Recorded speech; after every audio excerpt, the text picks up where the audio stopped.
It's the 15th day, it's the Lantern Festival in China, it's the end of the Chinese New Year celebrations, and I hope to the Lord it goes off with a bang. I have spent the past 2 weeks going on a little hóngbāo adventure. Hóngbāo means red envelope, or as a lot of people in China now use, they use pink ones, and sometimes yellow and other ones now. It's becoming quite popular to have different colours. Anyway, I'm not going to blabber all night, and every day I've given someone an envelope.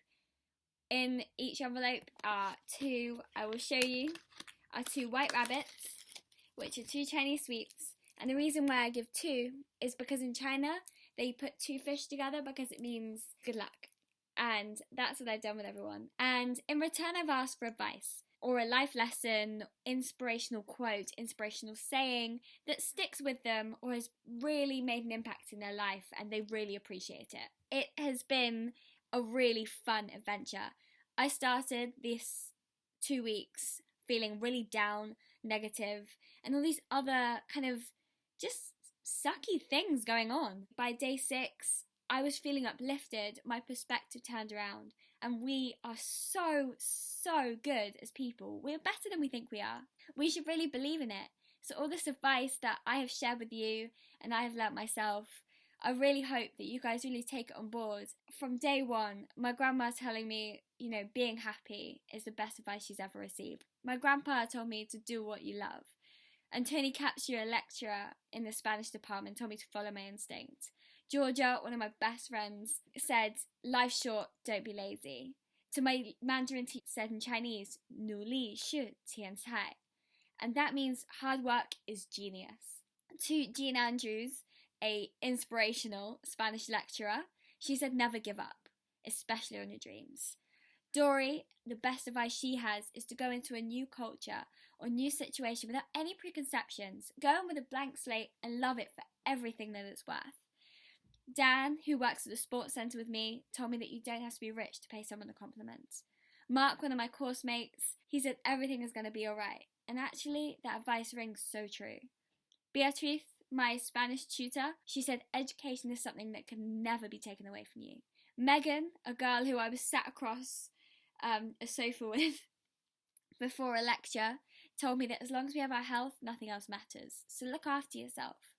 Nico, who is a guy who I met over the reception counter when I was at work, told me that his life lesson is to always be positive and be smiley. Because if you bring a little bit of positive to the room, imagine the influence you'll have on the rest of it. On to Jack, and he told me that the best advice he has ever had is that it's totally okay to end up in awkward situations. Kira, another course mate, she told me that remember what counts. It's the little things that make all the difference. And to my last 2, who I had yesterday as the 14th day of the Chinese New Year celebrations, Sherry, she told me that we should always try something new. And David Shuey, told me that we have to be able to accept the bad and the good of all our life, all the experiences, all the moments, to really appreciate what we have now, who we are now, and to just love ourselves for who we are. So that is what I've been doing.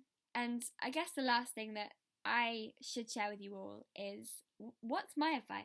What could I have to possibly add to this amazing list? And my advice in my hóngbāo to you guys is that there's no need to rush. I say do not rush because I learnt that when my Auntie Pat passed away. I was rushing away from just sitting and having coffee with her because I thought that I had to rush to get home because time was there and I had to be back to have dinner with all my friends and have a great time, and I never spoke to her again when I should have done before she passed away.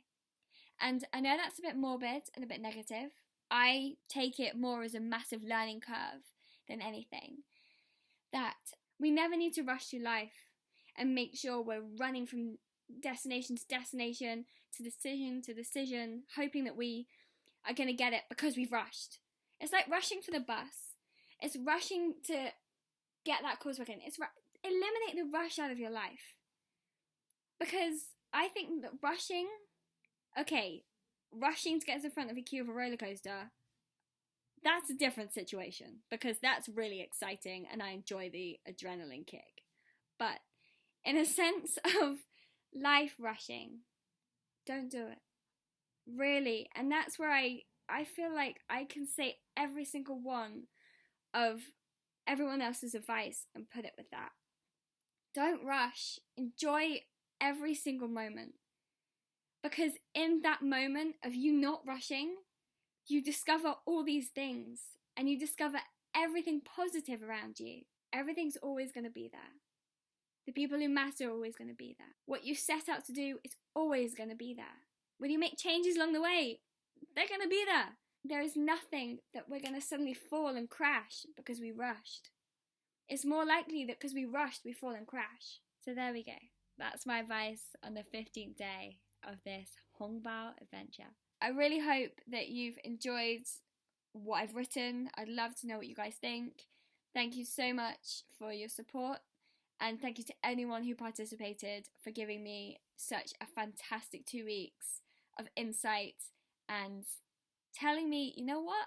Love life, because that's what you got to do.